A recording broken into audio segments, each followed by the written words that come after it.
So it is kinda hard to believe that this month marks the 10-year anniversary of Batman Arkham Knight. But in my personal opinion, this game has always been ahead of its time, especially when it came to the combat and the story. And on release day, it was one of the biggest games for the PlayStation 4 as it stands. And of course, we really can't forget that PC release, which was absolutely diabolically bad. We can just pretend that this was in fact the very last Rocksteady game in the series. Definitely not anything else that happened afterwards. Definitely not.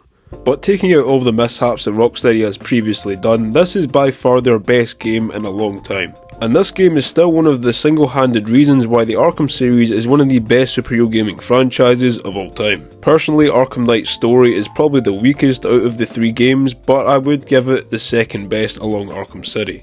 But after 10 years, I can safely say the Batmobile is still not really the most enjoyable part of the game. It still is always in the background. And that is a flaw that has been going around for the past decade because no one really actually enjoys the Batmobile. But of course, when it comes to the story, it is an absolutely must play. Even if you haven't played this game in a long time, I do suggest coming back and playing the story for another time because it is one of those stories where you just get simply invested into the characters, the storyline, and Batman as a whole. Is it as good as Batman Arkham City?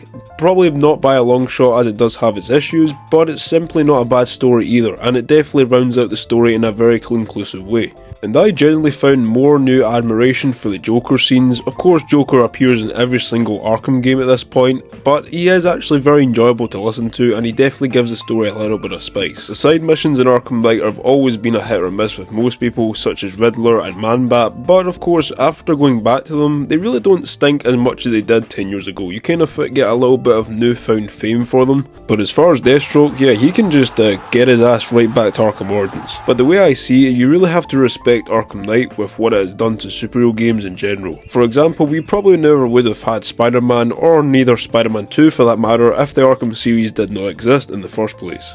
And especially incredible, breathtaking masterpiece graphics that still hold up, especially 10 years after its release, and put most games today to shame. And Arkham Knight really is the ultimate comparison for any kind of graphics in a video game, especially if you had to compare this to Mind's Eye. But let's face it, no one is actually comparing this game to Mind's Eye, let's just be honest here. About that.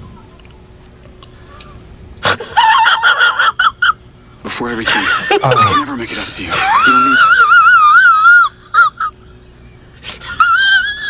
But of course guys, as always, let me know your guys' honest thoughts of Batman Arkham Knight 10 years down the line. Do you think it still holds up, and do you think it is still a great game? And feel free to leave a comment down below on what you think the best Arkham game is. But as always, if you guys enjoyed the video, make sure to leave a like down below, or if you didn't like it, change it to a dislike. If you liked this video, you may like this one that's on the screen now. Take care, and peace.